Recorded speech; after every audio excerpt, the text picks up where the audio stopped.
자, 그 다음에 드디어 법률 행위로 한번 이게 우리가 민법 총칙에서 가장 핵심적인 테마라고 그랬지 않습니까? 이제 여러분들은 법률 행위라는 개념을 조금은 익숙해지셨을 거예요. 그래서 요 말이 생소하다면 요 자리에 뭐를 넣으시라 그랬죠? 계약을 넣으면 된다 그랬죠. 그래서 법적인 행위, 우리가 사회생활 하는 것 중에 법적인 행위가 있고 비법적인 행위가 있는데 법적인 행위를 우리는 법률 행위라고 한다. 계약을 체결하는 게 대표적일 거다. 이제 그 이야기를 지금 하는 거죠. 법률행위란 권리 혹은 의무의 변동, 즉 발생, 변경, 소멸을 초래하는 일체의 법적인 행위를 말한다. 우리가 채권과 관련되는 행위를 채권행위, 아까 부동산 매매계약 체결한 거죠. 그 다음에 물권행위는 잔금 주고 등기권리증 넘겨받는 거, 소유권 이전에 대한 합의하는 거, 이런 것들이 대표적인 법적인 행위가 된다. 이제 이런 이야기가 되겠습니다. 자, 사적자치. 법률행위는 사적자치를 실현하는 수단이 된다. 우리가 이제 사회생활을 하려면 의식주를 조달을 해야 되지 않습니까? 그럼 자신이 원하는 물자가 있는데, 아니, 우리가 농사꾼이 아닌데, 우리가 쌀을 어떻게 조달합니까? 계약에 의해서 다 조달을 하죠. 사 먹지 않습니까? 반찬 다 사 먹지 않습니까? 그 다음에 우리가 공부를 한다, 무슨 출퇴근을 한다, 전철이나 버스를 이용해야 되죠. 그 전부 계약이잖아요. 그 다음에 이제 점심때, 저녁때 되면 또 바깥에 나가서 뭐 사 먹어야 된다. 그 전부 음식점 가서 사 먹, 전부 계약이죠. 또 학용품을 산다, 커피를 사 먹는다, 전부 계약이죠. 우리는 하루에도 제가 말씀드리지만, 많게는 20가지 이상, 여러분들이 택배를 해가지고 물건을 또 택배로 받는다. 전부 계약이거든요. 그래서 우리가 원하는 물건은 전부 우리가 계약에 의해서 조달된다고 생각해 보면은 계약이 얼마만큼 중요하다는 걸 알 수가 있겠죠. 이런 거를 우리는 사적 자치라고 그럽니다. 개인의 사적인 행위는 스스로 알아서 결정한다. 무엇을 통해서? 계약을 통해서 결정한다. 이런 이야기죠. 내가 계약 체결하고 싶으면 하는 거고, 필요하면 하는 거고, 어떤 사람은 10,000원에 사지만 나는 5,000원에 살 수도 있고 뭐 그런 거 아닙니까? 그런 이야기입니다. 자, 그런데 법률행위라는 건 뭐라 그랬습니까? 의사 표시가 반드시 들어가야 된다고 했죠. 이때 요 의사는 법적인 의사라고 그랬습니다. 근데 이 의사를 내가 마음속에 가지고 있으면 뭐 그거는 아무것도 아니죠. 외부에 표시를 해야 될 거 아닙니까? 그래서 우리가 이런 거를 의사 표시라고 그러고, 요 의사 표시를 해야 되는 것을 우리가 법률행위라고 그랬는데 미리 우리는 했죠. 요 의사 표시가 2개인 것이 있고 1개인 것이 있다. 2개인 것을 계약이라 그러고 1개인 것을 단독행위라고 말씀드렸죠. 그래서 요거 2가지를 합치는 상위 개념이 뭐냐? 요게 바로 법률행위다. 이게 아까 했지 않습니까? 그래서 이게 우리가 민법 총칙에서 말하는 가장 핵심적인 테마가 된다. 좀 있으면 나올 겁니다. 부연 설명이 나올 거예요. 그래서 우리는 계약이 얼마나 중요한 걸 알 수가 있다. 그래서 채권법이 굉장히 중요하다는 이야기죠. 자, 종료 나왔네요. 계약은 당사자의 합의하에 하는 것이다. 의사표시가 2개 있어야 된다 그랬죠. 그런데 일방적으로 의사표시를 했는데도 법률 효과가 발생할 수가 있을까? 일방적. 그거를 우리는 단독행위라고 한다 그랬죠. 사기를 당한 사람은 계약 취소할 수 있죠. 그러면 그 계약은 이제 없어지는 거죠. 무효라고 그러는데, 이때 취소권을 행사하는 것도 법률행위인데 이거는 일방적으로 하는 거죠. 상대방의 동의를 얻을 필요가 없지 않습니까? 이런 거를 단독행위라고 그러고, 권리적인 측면에서는 형성권이라고 말씀드렸죠. 그래서 이 계약과 단독행위 합친 개념을 우리는 뭐라 그랬습니까? 법률행위라고 한다. 그런 말씀을 드렸습니다. 그래서 법률행위에는 계약과 단독행위가 있다. 이렇게 생각하시면 틀림없고, 앞으로 이제 여러분들이 민법 총칙을 공부하다 보면은 처음부터 끝까지 나오는 말이 법률행위입니다. 그래서 법률행위라는 개념이 민법 총칙에서 가장 중요한 개념이다. 이렇게 생각하시면 틀림없고요. 처음에 공부하실 때 이게 좀 와닿지 않으면은 그 자리에 뭐를 넣으라고요? 계약을 넣으면 된다는 거죠. 그렇게 생각하시면 됩니다. 자, 이제부터 이게 중요해요, 사실은. 여러분들이 이제 민법 총칙이나 뭐 물권법에는 그런 게 잘 안 나오는데, 채권법 보면은 이 계약이 무효입니다, 이런 말이 나올 때가 있고요. 그 다음 이 계약은 취소할 수 있습니다. 그래서 취소권을 행사할 수가 있다는 거죠. 요거 2가지는 대개 민법 총칙에 나와요. 대개 보면은. 그 다음에 이제 채권법에 가보면은 이 계약을 해제할 수가 있습니다. 또는 해지할 수가 있습니다. 해지권이 나오거든요. 그럼 이게 어떻게 되는 거니까? 요 무효라는 것은 이 계약을 체결했는데 처음부터 이거는 효력이 없다는 거예요. 이거는 처음부터 효력이 없다는 말이 뭘까요? 처음부터 권리 의무가 발생한 바가 없다는 이야기죠. 지킬 필요가 없다는 거예요. 근데 요거는 취소권이라는 건 뭔가 하니까 일단은 이 계약은 유효한데 지켜야 되는데 일정한 사유가 발생할 때는 당신에게는 이 계약을 없앨 수 있는 권리를 준다. 그래서 취소권을 행사하면 이게 무효가 되어버리는 겁니다. 그럼 일로 가버리는 거죠. 이런 거를 우리가 취소권이라 그래요. 그 다음에 그래서 요거 두 가지는 뭔가니까 요거는 계약을 체결할 때 조금 하자가 있는 겁니다. 하자가 흠이 있다는 이야기죠. 근데 너무 심각한 흠이 있을 때는 요거는 무효 사유가 되고요. 그 정도가 아닐 때는 취소 사유가 되는데 그럼 어떤 거를 무효 사유로 하고 어떤 거를 취소권 사유로 하는 거는 요거는 입법 정책의 문제예요. 국회의원들이 결정하는 겁니다. 그래서 국회의원들이 외국의 여러 사례라든지 이런 거를 참고해가지고 야 이거는 계약 체결할 때 너무너무 심각한 하자가 있다. 이거는 도저히 우리가 이 계약은 지키라고 강요할 수가 없다. 이건 처음부터 이 계약은 효력이 없는 걸로 하자. 그럼 처음부터 이 사람들은 지키지 않아도 되는 거죠. 그런 거를 우리가 이제 무효 사유라 그러고 그 다음에 그 정도가 아니다. 그 정도로 심각한 건 아니다. 그럼 요 사람한테 선택권을 주는 겁니다. 선택권을 줘가지고 일단 요 계약은 유효한데 당신이 싫으면은 취소권 행사해가지고 이 계약을 없애버리라는 거죠. 그럼 이 사람이 판단할 때 나는 취소권이 있지만 취소권 행사 안 할란다. 그럼 그냥 그대로 가는 거죠. 그래서 요거는 선택권이 있는 거예요. 그래서 무효와 취소의 경우에는 그런 거고요. 그 다음에 해제권, 해지권은 이거는 뭔가니까 요거는 계약 체결할 때는 아무 문제가 없었어요. 정상적으로 계약이 체결된 요거는 아예 정상적으로 체결이 안 된 거죠. 요거는요. 근데 요거는 정상적으로 계약이 체결되었는데 나중에 어떤 일이 발생하는 거니까 두 사람 중에 한 사람이 채무를 불이행하는 거예요. 약속을 안 지키는 겁니다. 그러면 상대방은 언제까지 거기에 매여 있을 수가 없지 않습니까? 저 사람이 돈을 안 줘요. 그럼 1년이고 2년이고 안 준다. 그럼 제가 그 사람한테 질질 끌려다녀야 됩니까? 이럴 경우에는 제가 그 계약을 없앨 수 있는 권리가 필요하겠죠. 이런 거를 우리가 해제권 혹은 해지권이라고 그래요. 그래서 이런 권리를 이 사람이 행사하면은 요 계약은 이것도 처음부터 없어지는 거죠. 처음부터 소멸이 되는 겁니다. 이런 거를 해제권 혹은 해지권이라고 그래요. 그럼 요 양자의 차이가 뭐냐? 요거는 처음부터 계약이 없어지는 거예요. 소급해가지고. 요거는 이제부터 없어지는 겁니다. 소급효가 없는 거예요. 그래서 이런 차이가 있는데 여하튼 어찌됐든 계약을 없앨 수 있는 권리가 있다는 거죠. 그래서 제가 말씀드리고자 하는 거는 아까 말씀드렸죠. 원점으로 돌아가 봅시다. 계약이라는 것은 당사자의 합의하에 하는 거니까 이런 거를 우리가 계약의 구속력이라 그러고 약속을 지켜야 돼요. 함부로 이 계약을 파기할 수가 없다고요. 그런데 어떤 사유가 있으면요.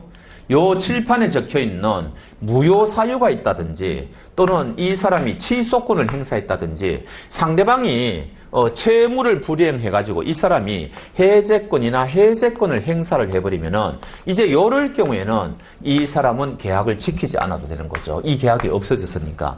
그래서 우리가 민법을 공부하는 이유가 뭐냐? 특히 민법 총칙을 공부하는 이유가 뭐냐?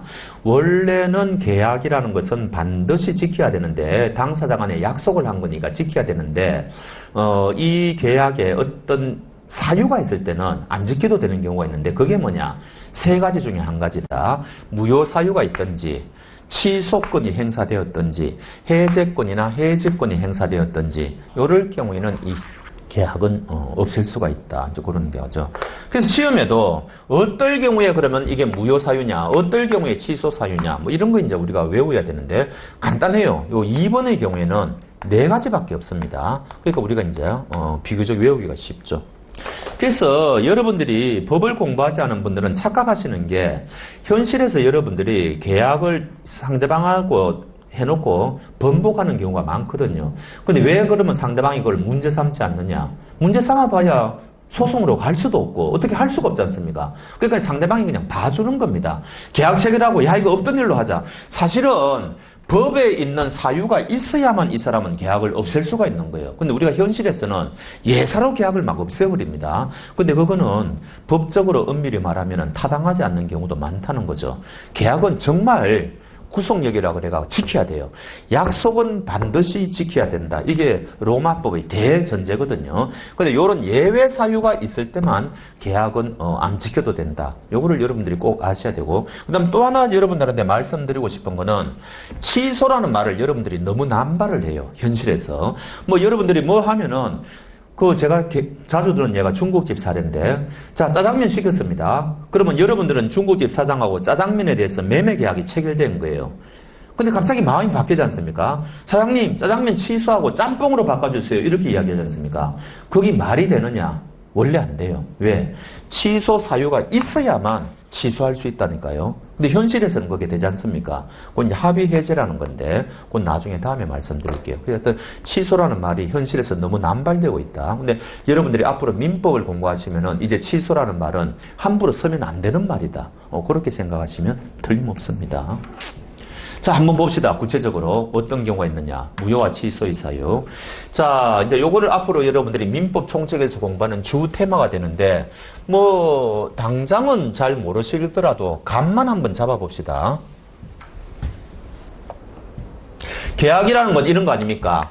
A라는 사람하고 B라는 사람은 이게 매매 계약을 체결한다고 칩시다. 그러면 물건 파는 사람이 있을 것이고 사는 사람이 있을 거 아닙니까? 이제 이렇게 되는 건데 두 사람 중에 한 사람이 의사 능력이 없다.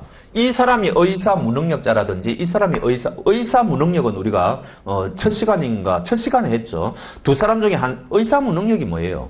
자기가 의사 표시를 하는데 이게 무슨 소리인지도 판단할 능력이 없는 사람을 우리가 의사 무능력자라고 그랬지 않습니까? 그럴 경우에는 이 계약의 효력을 인정할 수가 없다는 겁니다. 처음부터. 그런 거를 우리가 무효라고 그래요. 그럼 무효가 되면 어떻게 됩니까? 처음부터 권리 의무가 발생하지 않았으니까 지킬 필요가 없다는 거죠. 근데 이미 만약에 상대방한테 계약금이나 돈이 일부 넘어갔다. 그러면 어떻게 돼요?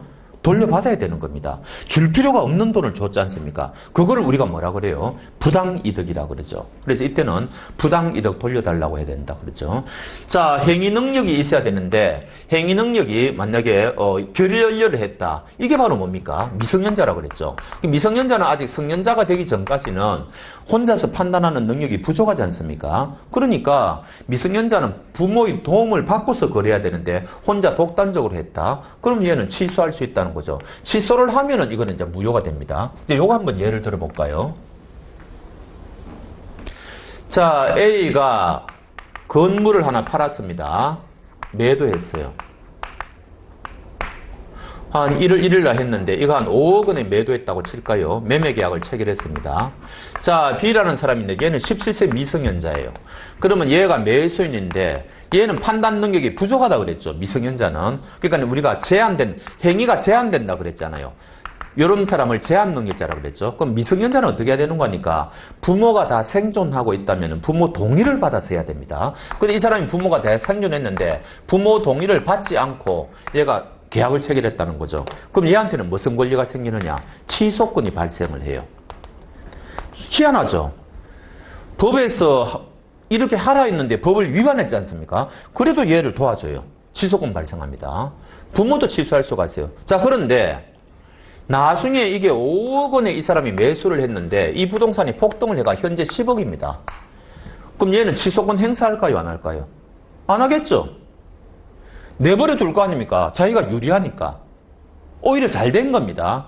근데 5억 원에 이 사람이 매수를 했는데 얘가 5억 원에 매수했는데 이게 나중에 3억 원으로 폭락을 했어요. 그럼 얘는 손해본 거 아닙니까? 그럼 얘는 어떻게 하겠어요? 취소권 행사하는 겁니다. 그럼 어떻게 돼요? 이 사람한테 돌려주는 거죠. 3억짜리 돌려주고 5억 원 받는 겁니다. 무슨 말인가? 그러니까 취소권이라는 것은 내가 이 취소권을 행사하는 게 선택할 수 있다는 거죠. 내한테 유리하면 그대로 내버려두면 돼요. 취소권 행사 안 하면 되는 겁니다. 근데 내한테 불리하면은 취소권 행사하는 거죠. 그런 게 취소권이에요. 무효는 선택의 여지가 없죠. 이건 처음부터 계약이 효력이 발생한다 안 했으니까. 근데 취소가 가능하다는 말은 내가 유리하면 내버려두고 내가 불리하면 취소권 행사하면 되는 겁니다. 그런 거를 취소권이라고 그래요. 자, 그 다음에 요거는 뭔가니까 만약에 얘가 이제 건물을 팔았는데 1월 1일 날 팔았는데 이미 이 건물은 12월 30일 날 불이 나가지고 없는 건물이에요. 이런 거를 처음부터 왜냐하면 이게 원시적으로 불가능하다는 말은 무슨 말인 거니까 나중에 3월 1일 날 이 부동산을 넘겨줘야 되는데 1월 1일 매매 계약을 체결할 시점에 이 건물은 이미 없는 건물이죠. 원천적으로 3월 1일 날 건물 넘겨주는 게 불가능하죠. 이런 거를 우리가 원시적 불능이라 그러고 이런 계약도 무효라는 겁니다. 인정할 수가 없다는 거죠. 아니 선생님 어떻게 12월 30일 날 없는 건물을 이 사람들이 1월 1일 날 매매 계약을 체결할 수가 있습니까? 있어요. 이 건물이 저기 강원도 고성에 있는 건물인데 어제 산불이 발생해가지고 그 일대가 다 불타버렸습니다. 근데 나는 지금 서울에 살고 있는데 그 사실을 모르고 매매 계약을 체결할 수가 있는 거죠. 그럴 경우에는 이런 일이 발생할 수가 있어요. 충분히. 또 지금 홍콩에서 지금 배가 들어오고 있는데 거기 굉장히 많은 수입 물품이 있어요. 그거를 제가 미리 계약을 하는 거죠. 수입 물품에 대해서. 오늘 계약을 했는데 어제 그 배가 풍랑을 만나가 침몰했어요. 그럼 이것도 똑같은 문제가 발생하죠. 이미 없는 물건을 나는 오늘 계약을 체결한 겁니다. 이런 거를 원시적 불능이라고 그래요. 어찌됐든 그런 계약 인정할 수 없다는 거죠. 그 다음에 우리가 첫째 시간입니까? 반드시 법대로 해야 되는 법을 강행법규라고 그랬죠.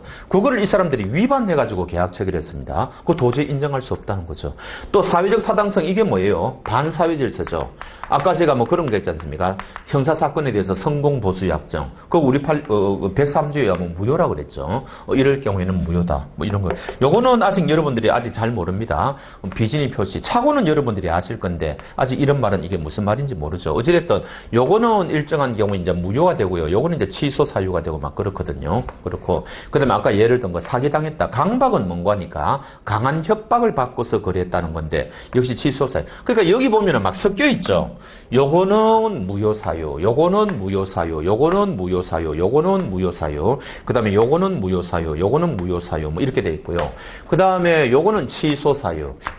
그다음에 요것도 취소 사유. 그 다음에 요것도 취소 사유. 뭐 이런 식으로 막 섞여 있지 않습니까? 그래서 우리는 어떤 경우에는 무효고 어떤 경우에는 취소라는 거죠. 그럼 왜 이렇게 어떤 것은 무효고 어떤 것은 취소냐? 이거는 국회의원들이 다 자기들이 입법을 할 때 세계 각국의 입법 사례를 참작해가지고 정해놓은 겁니다. 그래서 우리는 그거를 외울 수밖에 없어요. 옛날 우리 구민법이라 그러는데 옛날 구민법은 차고의 경우에 무효 사유로 규정을 했다고 그럽니다. 근데 지금은 이게 취소 사유거든요. 그것만 봐도 알 수가 있죠. 어떤 거를 무효로 할 건지 취소로 할 건지는 입법 정책적인 문제다. 이제 그런 이야기입니다. 이거를 여러분들이 공부하는 게 이게 바로 민법 총칙이에요. 그래서 무효 사유와 취소 사유를 구별할 줄 알아야 되고 그 다음에 어떤 점에서 무효와 취소는 또 다르냐 요거는 이제 좀 이따가 공부할 거고요. 이게 무슨 말인지 지금은 모르실 거니까. 그 다음에 무효와 취소의 차이점 한번 보겠습니다. 무효는 처음부터 이게 너무 하자가 심각한 거라 그랬지 않습니까? 모든 사람이 무효를 주장할 수가 있는데 내하고 아무 관계도 없는 사람이 무효 주장하는 건 말이 안 되죠. 그래서 소송을 벌리려면 그걸 소이익이라 그랬거든요. 소이익이 있는 사람은 모두 무효를 주장할 수 있다. 그러나 취소는 딱 4가지 경우만 가능하다 그랬지 않습니까? 그런 경우만 가능하다. 그 다음에 무효는 100년이 지나도 이거는 계속 무효가 돼요. 원칙적으로. 근데 요 취소는 생각을 해보십시오. 10년 전에 맺은 10년, 한 20년이라고 할까요? 20년 전에 맺은 계약을 제가 이제 와가지고 내가 그 당시에 사기를 당해가지고, 계약을 체결했으니까 취소하겠다 그러면은 사람들이 황당해 할 거 아닙니까? 너무 오래되었잖아요. 그래서 취소는 일정 기간이 지나버리면은 취소 못 합니다. 일정 기간 안에만 가능하거든요. 요것을 어려운 말로 제척기간이라고 그래요. 그리고 요거는 또 우리가 나중에 민법 총칙 공부할 때 하면 되고. 그래서 요 146조에서 요 취소권의 그 권리 행사 기간이 있는데 요 기간이 지나버리면 어떻게 되느냐? 이제 취소권이 없어져 버려요. 그럼 다시는 취소 못 하거든요. 그럼 이 계약은 유효로 확정이 되는 거죠. 근데 무효는요, 100년이 지나도 계속 무효가 돼요. 이건 하자가 치유가 안 되거든요. 너무 심각하기 때문에. 그러니까 여기서 우리가 무효와 취소를 구별해야 될 이유가 있는 거죠. 아, 무효라는 거는 100년이 지나도 내가 권리를 주장할 수 있구나. 근데 취소는 일정 기간이 지나버리면은 취소권이 소멸하니까, 이거는 유효로 확정이 되는구나. 아주 큰 차이가 있구나. 이렇게 이제 생각하시면 되고. 그래서 우리가 무효와 취소를 구별할 필요가 있다. 그런 이야기죠. 나중에 우리가 받아들이는 것을 추인이라 그럽니다. 나중에 받아들인다. 추인. 이런 뜻이거든요. 무효는 하자가 너무 심각한데 어떻게 받아들이겠죠? 원칙적으로 안 되거든요. 예외가 있습니다. 법이라는 건 항상 예외가 있다 그랬잖아요. 원칙적으로 안 되는데 취소는 뭐예요? 내가 취소할 수 있는데 안 하겠다. 그 취소권을 포기하는 거죠. 그걸 우리가 이거를 추인이라 그래요. 그럼 이건 이제 이 계약은 다시는 취소 못 하는 거죠. 이런 식으로 무효와 취소의 경우에는 여러 가지 점에서 차이가 있다. 이렇게 우리가 평가할 수 있는 거죠. 자, 해제권 한번 봅시다. 계약을 없앨 수 있는 권리가 또 해제권이라고 그랬지 않습니까? 그럼 취소하고 차이점이 뭐냐? 일방적으로 계약을 체결할 수 있는 것은 똑같습니다. 근데 취소는 뭐냐? 반드시 네 가지 사유 중에 한 가지가 있어야 된다 그랬죠. 근데 해제권은 뭐냐? 요거는요, 해제권은 그 채무 불이행을 전제로 하는 겁니다. 상대방이 약속을 안 지킬 때, 요게 요건이에요. 이럴 때, 이 사람은 계약을 없앨 수가 있다. 그래서, 해제권은 요건이 채무 불이행이다. 요거를 잊으시면 안 됩니다. 나중에 채권법의 가장 핵심적인 테마인데, 어찌됐든, 해제권은 상대방의 채무 불이행. 그러나 취소는 그게 아니고, 계약을 체결할 때 뭔가 없다. 자, 이제 요거하고 요거 차이가 뭘까요? 해제권하고 합의해제하고 요 차이가 뭘까요? 차이가.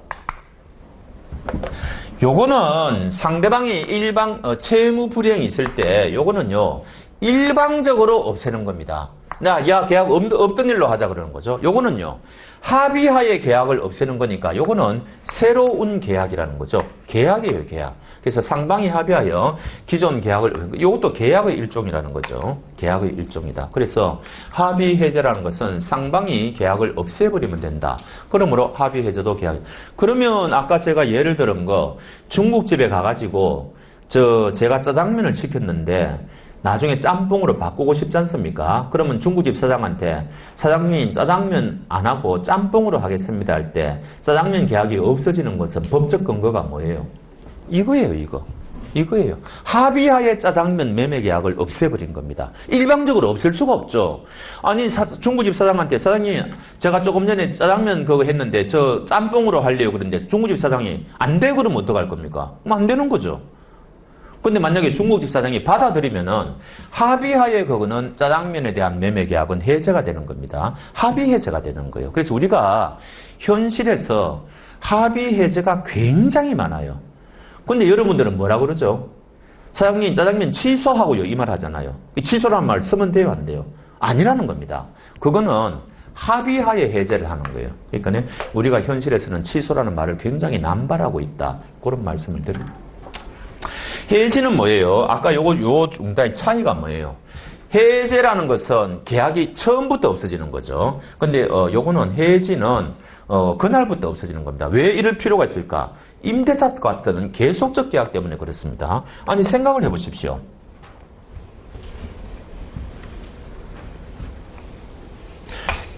1월 1일 날 매매 계약을 체결했다. 3월 1일 날 이 계약을 없애려고 한다. 해제권을 행사했다. 이런 이야기죠. 그러면 요 날부터 매매 계약은 없어지느냐? 우리 판례는 요 날부터라 그러거든요. 처음부터 없어요. 요런 거를 우리가 해제라 그럽니다. 해제.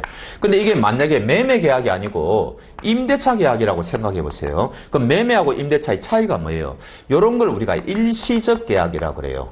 근데 요런 거는 임대차는 계속 이 집에 살지 않습니까? 요런 거를 계속적 계약이라 그래요. 그러면은 임대차가 계속 이렇게 이루어져 왔는데 임차인이 임대료를 2번 밀리면 쫓겨날 수가 있지 않습니까? 그래서 이 사람이 임대료가 2번 밀리니까 주인이 나가라 그랬어요. 이때 이 사람은 주인은 해지권을 행사하거든요. 왜냐? 이때까지 이 임차인이 이때까지 이 집에 살았지 않습니까? 이거는 그대로 인정하면 되는 거죠. 이것까지 없을 필요가 없죠. 이제부터 이 계약은 없어진다. 이렇게 이론 구성해야 되거든요. 그러니까 이런 걸 우리는 해제라고 하면은 처음부터 이 임대차 계약이 없어진다는 건데, 그럼 이때까지 임차인이 이 집에 산 거는 뭐가 됩니까? 전부 이게 엉터리입니까? 그럴 필요가 없잖아요. 그래서 이럴 경우에는 요 날부터 임대차 계약은 없어진다. 이렇게 할 필요가 있거든요. 그래서 이럴 경우에는 해제라는 말을 쓰면 안 되고 해지라는 말을 쓰자. 그래서 차이점. 해제는 일반적인 계약, 해지는 계속적 계약. 그렇게 딱 생각하시면 틀림없습니다. 그러면은 자, 그러면 여러분들은 뭐라고요? 이번 시간에 굉장히 중요한 것을 많이 했는데 계약은 반드시 지켜야 된다. 천하 없어도 지켜야 된다. 그러나 이 계약에 어떤 사유가 있으면 4가지 사유가 있으면 지킬 필요가 없다. 첫 번째는 뭐예요? 무효 사유. 두 번째는요, 취소권이 행사된 거. 세 번째는 해제권이나 해지권이 행사된 거. 네 번째는 합의하에 계약을 해제한 거. 요 4가지 중에 한 가지가 있어야만 이 계약을 지킬 필요가 없다. 그러나 이런 사유가 없다면 계약은 반드시 지켜야 된다. 그렇게 딱 정리하시면 틀림없고, 그럼 우리가 여러분들이 민법 총칙을 읽다가 시도 때도 없이 이 계약은 무효사유다, 이 계약은 취소사유다, 이런 거를 왜 공부해야 되느냐? 원래는 계약은 반드시 지켜야 되는데 이런 사유가 있을 때는 예외적으로 당신은 이 계약에서 빠져나갈 수 있다. 그것을 입법자들이 우리한테 권리를 부여한 겁니다. 그래서 우리는 앞으로 공부할 때 옛날에는 무효사유, 취소사유 구별하는 것도 시험에 많이 냈어요. 근데 그거는 너무 이제는 너무 시시한 문제니까 내지는 않고 여러분들은 이제 기본적으로 민법 총칙 공부할 때 반드시 아셔야 된다. 그럼 이제 구체적인 것은 우리가 오늘 공부하는 테마가 아니죠. 어떤 게 그러면 취소사유 중에서 또 강론으로 들어가 가지고 하느냐. 그거는 우리가 본격적으로 공부할 때 공부하는 되는 거고, 오늘은 거시적으로 이렇게 보자, 이런 이야기입니다. 자, 오늘 우리가 6시간 강의하기로 됐는데 오늘 전반전 3시간은 일단 여기서 강의를 마치고요. 계속해서 강의를 이어나가 보도록 하겠습니다. 지금 이제 거래의 안전을 위한 여러 제도가 이게 굉장히 조금 약간 어렵거든요. 요것 좀 하고, 그 다음 고의과실하고, 시간 그러면 얼추 맞출 겁니다. 만약에 혹시 시간이 좀 남으면은 여기 없는 거라도 제가 도움이 되는 거 생각하가 강의를 하도록 하겠습니다. 자, 수고하셨고요. 잠시 후에 뵙겠습니다.